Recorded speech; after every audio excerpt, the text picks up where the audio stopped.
কি হয়েছে ভাইয়া? তুমি এইভাবে চলে যাচ্ছ কেন? আরে গেলে তো আমরা সবাই একসাথে যাবো, তাই না? আর তুমি যদি এভাবে একা একা চলে যাও তাহলে আমাদের মান সম্মান বলতে কিছু থাকবে? ভাইয়া please try to understand. Sakib, তুই আমাকে একদম আটকাতে আসবি না। আমি এই বাড়িতে আর এক সেকেন্ডও থাকবো না। পয়সা কাছি এই জন্য যে আমি কন্যা দায়গ্রস্ত পিতা। আমার মেয়েটার যদি বিয়ে না হয় ভাইজান, তাহলে আমি মানুষের কাছে মুখ দেখাবো কেমন করে ভাইজান? মাস্টার সাহেব, আমি আগে থেকেই জানতাম যে এই বিয়ে হবে, আর সাথে সঠিক সিদ্ধান্ত নিয়েছে। ওই বাড়িতে আমরা মেয়ে বিয়ে দিব না, এটা ফাইনাল।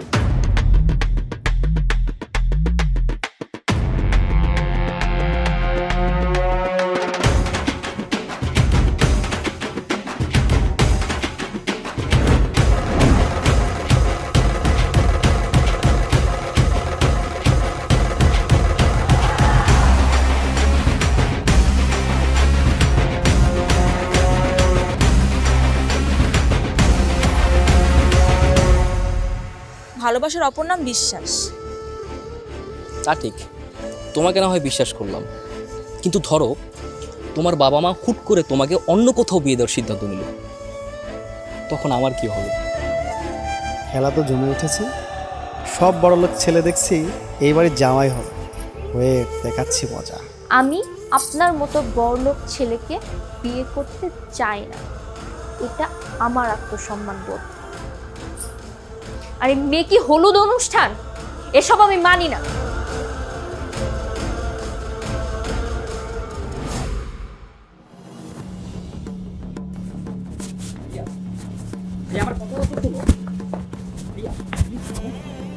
কি হয়েছে ভাইয়া? তুমি এইভাবে চলে যাচ্ছ কেন? আরে গেলে তো আমরা সবাই একসাথে যাবো, তাই না? আর তুমি যদি এভাবে একা একা চলে যাও তাহলে আমাদের মান সম্মান বলতে কিছু থাকবে? ভাইয়া please try to understand. Sakib, তুই আমাকে একদম আটকাতে আসবি না। আমি এই বাড়িতে আর এক সেকেন্ডও থাকবো না। সাগর,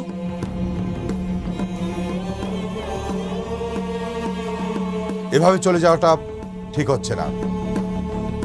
কি কারণে এমনটা হলো এটা আমাদের জানা প্রয়োজন। বাবা, বিয়েটা কিন্তু আমার ভাঙার কথা ছিল, আমি কিন্তু কিছুই করি। ওই মেয়েটা কোনো কারণ ছাড়াই বিয়েটা ভেঙে দিয়েছে। কি কারণে ভেঙেছে সেটা আমি জানি না, কিন্তু যদি কোনো কারণ থেকে থাকে আমি সেই কারণটা জানার কোনো প্রয়োজন মনে করছি। গায়ে হলুদে আগ পর্যন্ত তো সবকিছুই ঠিকঠাক চলছিল।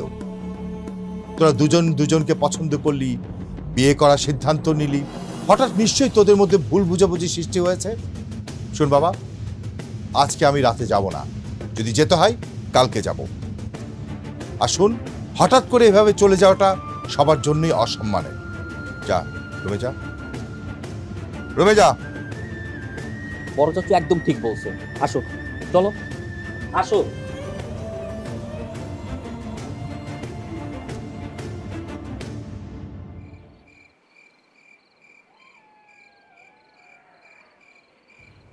মাস্টার সাহেব, আমি আগে থেকেই জানতাম যে এই বিয়ে হবে না, আর সাথে সঠিক সিদ্ধান্ত নিয়েছে।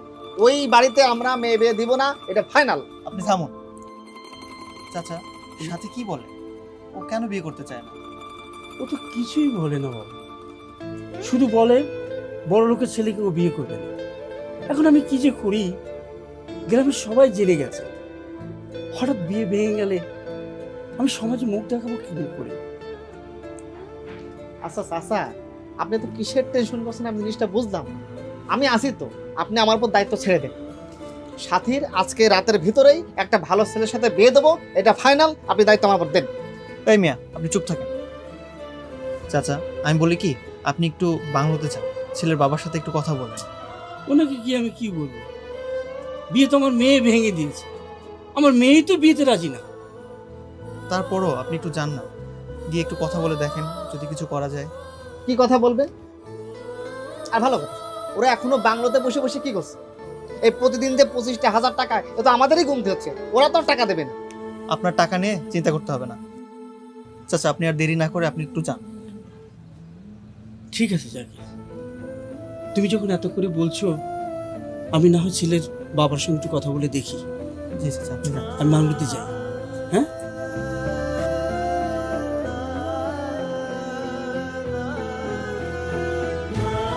আচ্ছা জাকির, তুই তো বেশি বুঝিস কেন বলতো?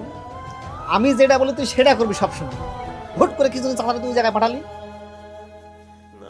ভাইজান, গ্রামের সব মানুষ জেনে গেছে যে আপনার সাথে আমার একটা আত্মীয় সম্পর্ক হতে যাচ্ছে, কিন্তু এখন মেয়ে বিয়ে করতে চাচ্ছে না, ছেলেও বিয়ে করতে চাচ্ছে না।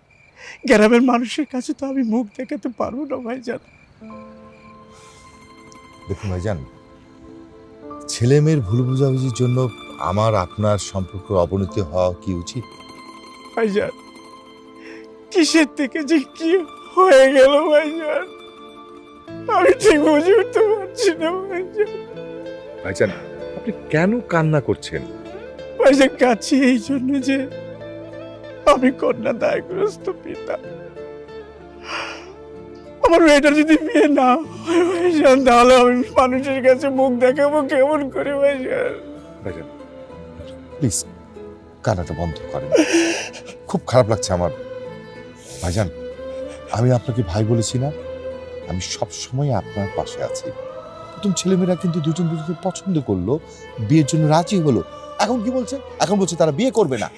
তুই মামুর বাবুর আবদার? হ্যাঁ, অবশ্যই বিয়ে হবে। আপনার মেয়ের সাথে আমার ছেলে অবশ্যই বিয়ে হবে। আমি আপনাকে ফাইনাল কথা দিচ্ছি, হবে হবে হবে। আচ্ছা, সাথী কোথায় বলেন তো? ভাইজান, ঘরে আছে। তাহলে এক কাজ করি ভাইজান, সাথীর সাথে আমরা দুজনে একটু নির্বিলি কথা বলি। ঠিক আছে, চলুন।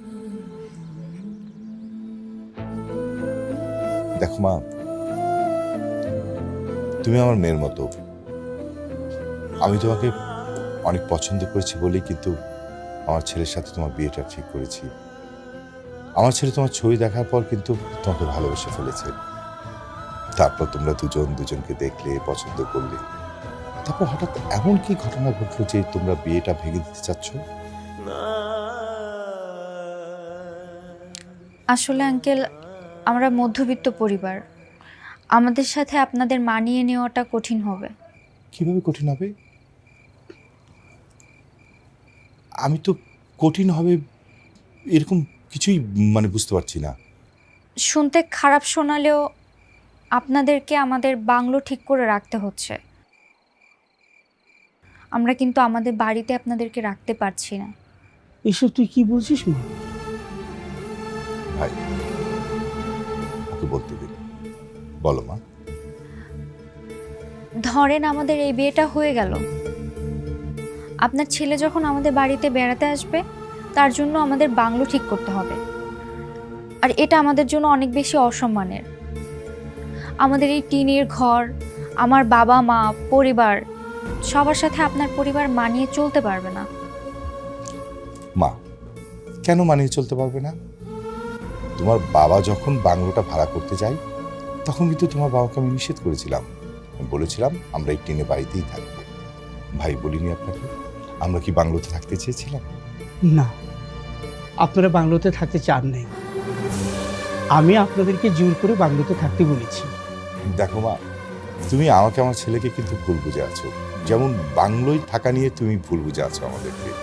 এই আমার ছেলে কিন্তু আমাকে বলেছিল যে সে এই টিনের বাড়িতেই থাকতে চায়। দেখো, আমি কিন্তু তোমার বাবাকে বাংলোতে থাকবো এই কথাটা বলিনি। আমারও না মনে হয় কোথাও ভুল বোঝাবুঝি হচ্ছে। সাথী, তুই আর রাগ করে থাকিস না। আঙ্কেল, আপনার যে ডিসিশন নেবেন ও সেটাই মেনে নেবে। মা গো, মা, তুই বিয়েটা ভেঙে দিস না, তাহলে আমাদের মান সম্মান থাকবে না। তোর মা ওই ঘরে খুব কান্নাকাটি করছে। গ্রামের মানুষের কাছে আমরা মুখ দেখাতে পারবো না মা। আচ্ছা ঠিক আছে, আপনারা যা ভালো মনে করেন তাই হবে, আমার কোনো আপত্তি নেই। আলহামদুলিল্লাহ মা, আমি খুব খুশি হয়েছি মা।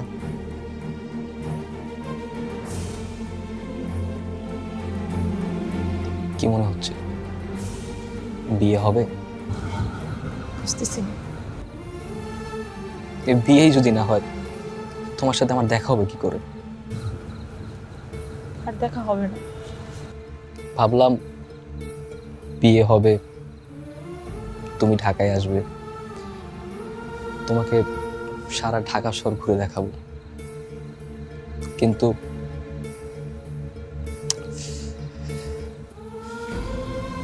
কি যে করি।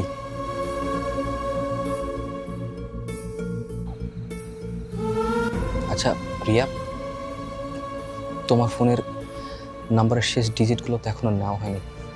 ফোন নাম্বারগুলো তো অ্যাটলিস্ট তোমাকে কল করতে পারবো।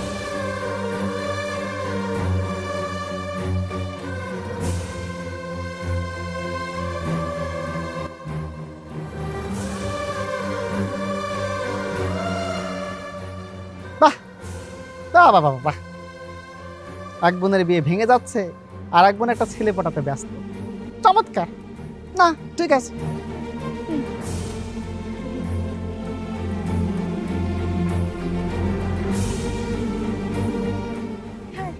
এখন কি হবে? এখন তো সবাই সব জেনে যাবে। আমি গেলাম।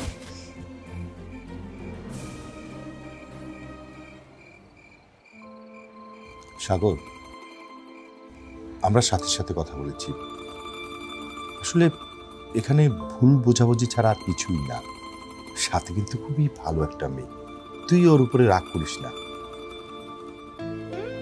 বাবা, 2 দিন যেতে না যেতে যে সম্পর্কের মধ্যে একটা মিসআন্ডারস্ট্যান্ডিং তৈরি হয়, আমার মনে হয় না সেই সম্পর্কটা কন্টিনিউ করা উচিত। যা কিছু ভালো তার বাস্তবতা কিন্তু কঠিন হয়। বিয়েটা না হওয়া সাথী এবং আমার দুজনের জন্যই ভালো হবে। এমন করে বলো না বাবা, জানি না কেন এমন হলো। সাথে সাথে তোমার যদি বিয়ে না হয় তাহলে আমাদের মান সম্মান বলতে কিছুই থাকবে না। বাবা, আমার মেয়ের সাথে যদি তোমার সাথে কোনো ভুল করে থাকে তাহলে আমি তোমার কাছে হাত জোর করে মাপ চাচ্ছি। চিচি, আপনি এভাবে কেন বলছেন? ভাইজান, সাগর আপনার ছেলের মতো, আপনি ওর কাছে মাপ চাচ্ছেন কেন? তাহলে আমি এখন কি করবো ভাইজান, আপনি বলে দেন। সাগর, আমার সিদ্ধান্ত হচ্ছে তোকে এখানেই বিয়ে করতে হবে। বাবা, আপনি যদি সিদ্ধান্ত নিয়েই থাকেন আর সেটা যদি আমার উপর জোর করে চাপিয়ে দেন তাহলে তো আমার আর কিছু বলারই থাকে না। না বাবা, আমি জোর করে চাপিয়ে দিয়ে বিয়ে দিতে চাই না। আমি অনুরোধ করতে পারি কিন্তু জোর করতে পারি না। সাগর, জোর না, তুই আমার কাছে আজকে ক্লিয়ার কর এখানে তুই বিয়ে করবি কি করবি না। ঠিক আছে বাবা, আপনারা যেটা ভালো মনে করবেন তাই করেন। আলহামদুলিল্লাহ।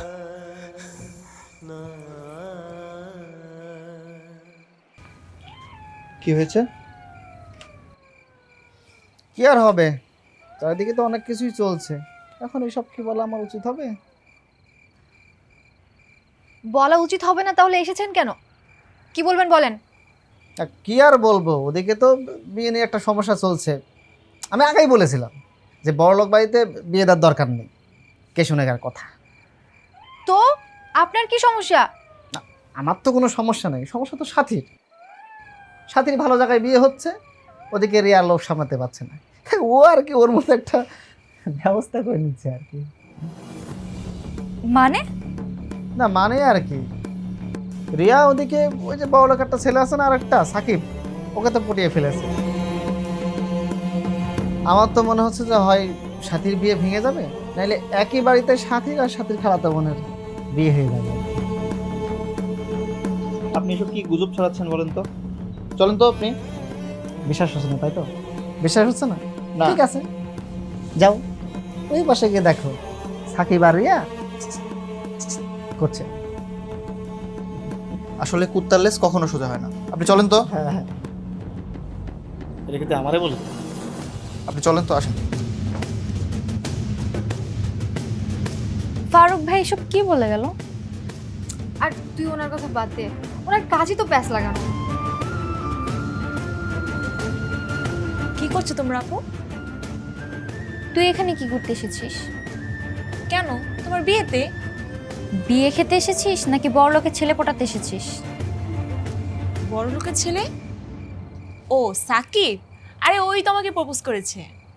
ও প্রপোজ করলো তুই রাজি হয়ে গেলি? বড়লোকের ছেলে দেখে লোভ সামলাতে পারিস নাই? তুমি এসব কি বলতেছ আপু? আমি ঠিকই বলছি, আমি আজই খালাকে ফোন দিব, তুই বাড়িতে চলে যাবি।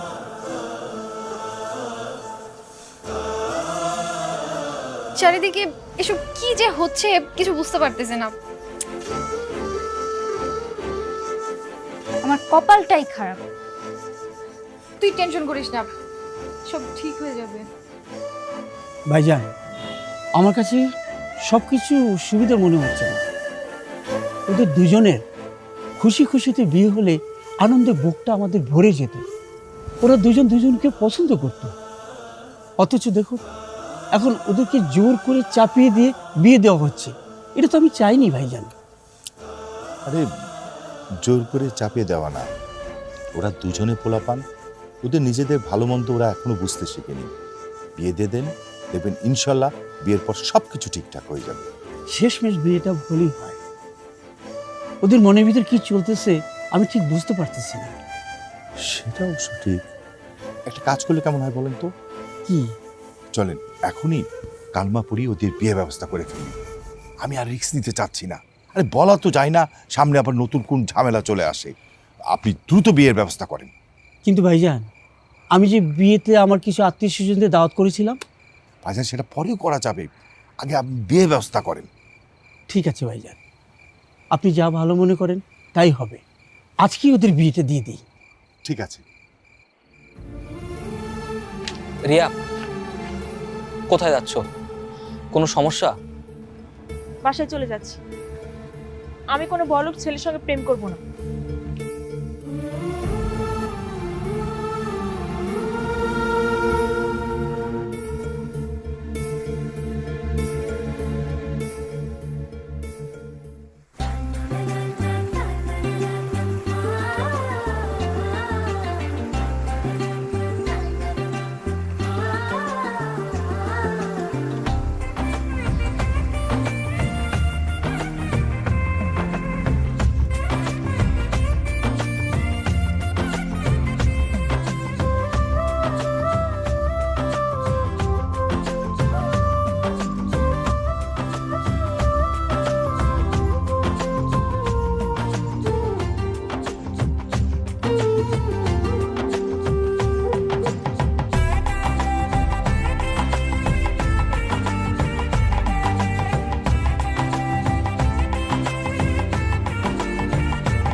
আরে কপাল, আপনি এখানে কি করছেন?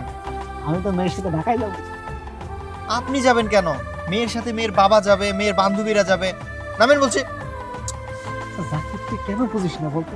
ও ঢাকায় যে কি করবে? ও এখন ঢাকার কালচার বোঝে না। আমি যে ওদের শিখাই দেবো। আপনি আসলেই মেয়ে একটা ভেজালি। জাকির ভাই, হ্যাঁ? মিরাজ কোথায়? মিরাজকে দেখলাম পুকুর পাড়ে বসে আছে। ওকে একটু ডেকে আনেন না।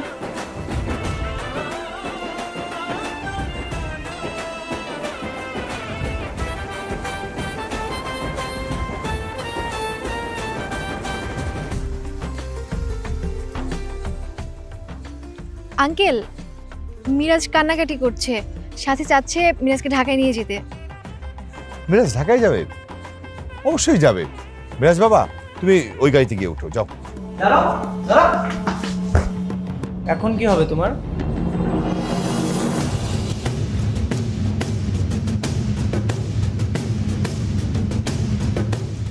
দুজনের অসম্মতিতে বিয়ে তো হয়ে গেল, কিন্তু এর পরিণাম কি হবে?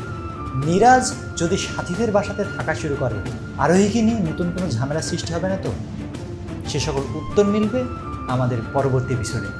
পরবর্তী এপিসোড দেখার জন্য এই এপিসোডের নিচে দ্রুত 1 লক্ষ লাইক এবং 10,000 কমেন্ট করে ফেলুন, তবেই পরবর্তী এপিসোড ঝটপট চলে আসবে। আর বন্ধু হয়ে আমাদের পাশে থাকুন। ধন্যবাদ। হাসতে লাগছে।